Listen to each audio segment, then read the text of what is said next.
Hi మామ, అందరికి welcome back to my channel. I hope అందరూ బాగున్నారనుకుంటున్నాను. నేను బాగానే ఉన్నాను మామ.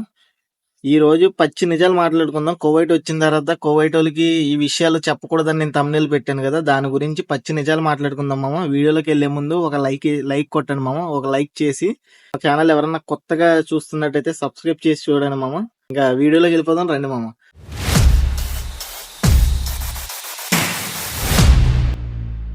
వీడియో వచ్చేసి ఏంటంటే, కువైట్ వచ్చిన తర్వాత ఇక్కడ ఎలా ఉంటదంటే, ఫస్ట్ నేను చెప్తాను మీకు క్లియర్గా ఏనండి.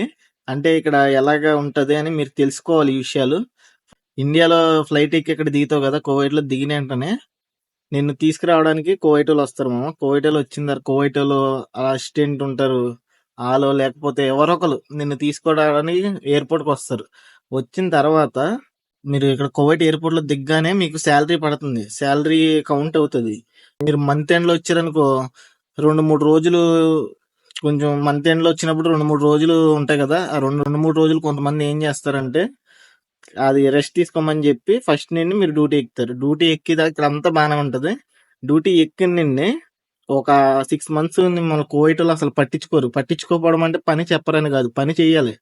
అంటే సీనియర్లు ఉంటారు కదా మీకన్నా, ఒకవేళ మీ రూమ్మేట్స్ వాళ్ళ ఉన్న వాళ్ళకి చెప్తారు ఇలా చేయించమని అని.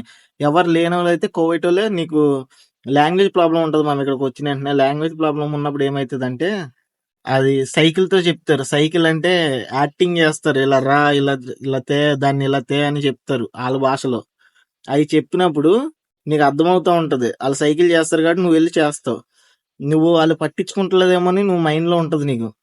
6 నెలలు మనల్ని ఏం పట్టించుకుంటలేదు, మనల్ని ఏం అడుగుతలేదు కదా అనుకుంటాం. కానీ అన్ని అబ్జర్వ్ చేస్తారు మా వీళ్ళు కోవిడ్ వాళ్ళు. మనం ఏదో అనుకుంటాం కానీ అన్ని కనిపెడతా ఉంటారు వీళ్ళు. చూసి చూడలేనట్టు అన్ని చూస్తారు. మనం ఏం చేస్తున్నాం, మన బిహేవియర్ ఎలా ఉంది, అసలు మనం ఇక్కడ ఈడు మైండ్ సెట్ ఎలా ఉంది, ఈడు ఎలా ఉంటున్నాడు, నీట్ గా ఉంటున్నాడు లేదా, అన్ని అబ్జర్వ్ చేసిన తర్వాత ఒక 6 నెలలు గడుస్తుంది కదా, అప్పుడు నుండి ఈ 6 నెలల్లోనే నీకు మెల్లమెల్లగా అర్థమవుతూ ఉంటది వాళ్ళు చెప్పింది. నువ్వు రిప్లై తొందరగా ఇవ్వలేవు అంతే.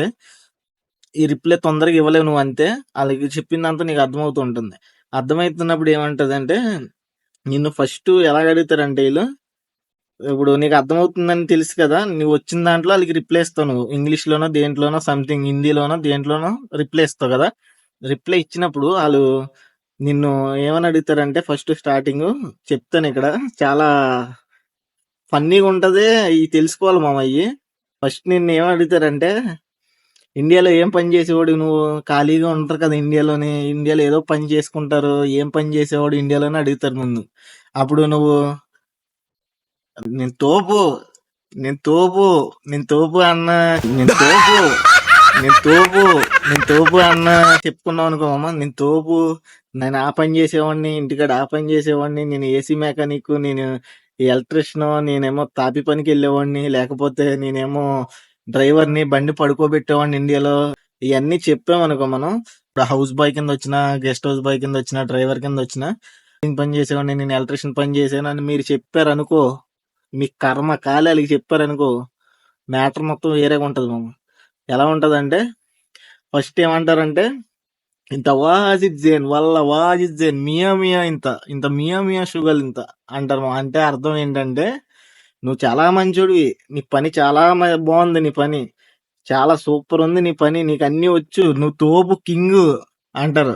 మనం ఆ పొగడ్తలు పొంగిపోయి, నాకన్నా తోపేవాడు లేడు, దోలపేట నాకు దోలు ఎక్కువని అన్ని చెప్పాం అనుకో మనం, ఇంకప్పటి నుండి మన దోలు తీర్చేస్తారు మా వీళ్ళు. ఎలా అంటే, సపోజ్ నువ్వు వెల్డింగ్ పని వచ్చి అన్నావు అనుకో, వీళ్ళతోటి నీకు చెప్పరు, చేయరు, ఏమి చేయరు. వెళ్ళి వెల్డింగ్ కి సంబంధించిన మిషన్లు అన్ని తెచ్చేస్తారు. తెచ్చేసి అక్కడ పెట్టి నిన్ను కేగేస్తారు. నువ్వు ఏంటి సార్ ఇది అన్నావు అనుకో కోవిడ్ వాళ్ళని, ఇన్షాల్లా మాఫీ ముష్కిల సోయా సోయా షుగల్ ఇంత అరాబ్ సార్ ఇంత వాయిస్ జైన్ ఇంత ఇంత అరాబ్ అదా షుగల్ సవి ఇంత షును ముష్కిల సోయా సోయా అంటారు. ఫస్ట్ కొంచెం కొంచెం, దాని అర్థం ఏంటంటే, నువ్వు చేస్తావు కదా, కొంచెం కొంచెం చెయ్యి, ఆ గేట్ చెయ్యి, ఆ బల్ల చెయ్యి, ఆ కుర్చీ చెయ్యి అని చెప్తారు స్టార్టింగ్. చెప్పిన తర్వాత నిన్ను పోలే, మనకేదో చెప్పారు కదా అని, మనకి శాలరీ ఇస్తున్నారు కదా అని మనం చేస్తా ఉంటే, ఆ కుర్చీ కాస్త ఒక షెడ్ వేయమంటారు, ఒక బాత్రూమ్ ది కేరిబీతో కట్టమంటారు. కేరిబీ అంటే ఇది ఇనుముతో కట్టమంటారు, ఐరన్ తో. ఇలా ఉంటాయి మామ. ఇదే పని కాదు, హౌస్ బాయ్ కింద వచ్చిన వాళ్ళు కూడా. నేను అక్కడ ఇండియాలో నేను అది చేసేవాడిని, ఇది చేసేవాడిని అసలు ఇయన్నీ చెప్పకండి మామ. కోవిటోళ్ళకి చెప్తే ఏంటంటే, మనకు ఆ పనొచ్చి, ఈ పనొచ్చి అని బయట పనోళ్ళని పెట్టుకోరు మామ ఈళ్ళు. మెయిన్ వచ్చిందేంటంటే, నీతోనే అన్నీ ఆల్ రౌండ్ మొత్తం అన్నీ చేయంతారు ఇక్కడికొచ్చిన తర్వాత. అది విషయం మామ. ఈ విషయాలు చెప్పకండి అసల. కొత్తగా వచ్చేవాళ్ళైతే అసలు చెప్పకండి. పాత వాళ్ళకి ఆల్రెడీ తెలుసు. ఇరుక్కుపోయి చాలా మంది ఇబ్బంది పడుతున్నారు అలాగా. ఆ పనొచ్చి, ఈ పనొచ్చి అని ముందు చెప్పుకొని, డ్రైవర్లతో కూడా ఇక్కడ ఏంటంటే, కార్లు కడిగడం అంటే ఆళ్ళ డ్యూటీ అది. కార్లు కడగడం ఆళ్ళ డ్యూటీ. డ్రైవర్ డ్యూటీ అది ఇక్కడికొచ్చిన తర్వాత. కార్లనే కాదు ఒక్కొక్కళ్ళ దగ్గర దివానీ క్లీన్ చేయడం, మొక్కలు కట్ చేయించడం. డ్రైవర్లు కూడా చాలా ఇబ్బంది పడుతున్నారు మామ కువైట్‌లో.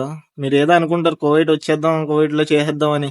అక్కడ రోడ్లు అయ్యి ఉంటాయి. ఇది వీడియో మరికే మామ. వీడియో ఎనకాల ఎలా ఉంటామో ఎవరికీ తెలీదు. ఎవరి పని ఆళ్ళది, ఎవరి కష్టం ఆళ్ళది. అలా ఉంటది మామ.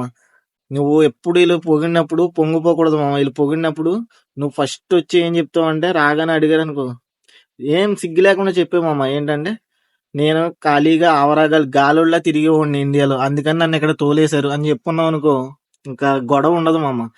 కర్మకాలి నాకు అదొచ్చు, ఇదొచ్చు, ఇదొచ్చు ఆడు పొగుడుతున్నాడు కదా! అయ్య బాబోయ్! మంచి పేరొచ్చేసింది నాకు. నేను అసలు తోపు సింగ్‌ని అయిపోతానంటే తర్వాత మొత్తం గాలి తీసేత్తారు. అర్థమైందా? ఆ విధంగా ఉంటది మామ. ఈ విషయం గుర్తుపెట్టుకోండి. ఈ వీడియో ఎలా అనిపించిందో డెఫినెట్‌లీ కామెంట్ చేయండి. ఎందుకంటే ఇవన్నీ ఎందుకు చెప్తున్నానంటే మీకు తెలుసుకోవాలి మామ. ఇక్కడికి వచ్చిన తర్వాత గమ్మున ఆళ్ళు ఏం మాట్లాడతారో మీకు తెలీదు. కొంచెం మంది కన్‌ఫ్యూజన్‌లో చెప్పేస్తూ ఉంటారు. ఏం పనంటే నేను ఆ పని చేసి ఉన్నగా చెప్తే అయిపోద్ది కదా! అని చెప్పేస్తూ ఉంటారు. అయి చెప్పకూడదు మామ. ఇక్కడికి వచ్చాక మెయిన్ ఇష్యూ ఏంటంటే అది చెప్పకండి అయి. అయి చెప్పారంటే చాలా ఇబ్బంది పడతారు మీరది. నేను చెప్పేది. వీడియో నచ్చినట్టయితే ఒక లైక్ కొట్టు మామ. సబ్స్క్రైబ్ చేసుకోండి కొత్తగా ఎవరైనా మన ఛానల్ చూస్తే. ఇలాంటి మోర్ ఇన్ఫర్మేషన్ వీడియోలు, ఫన్నీ వ్లాగ్స్ అన్నీ వస్తాయి మన ఛానల్‌లో. డెఫినెట్‌లీ సబ్స్క్రైబ్ చేసుకోండి. మళ్ళీ మంచి వీడియోతో మీ ముందుంటాను మామ. అంతవరకు జై హింద్.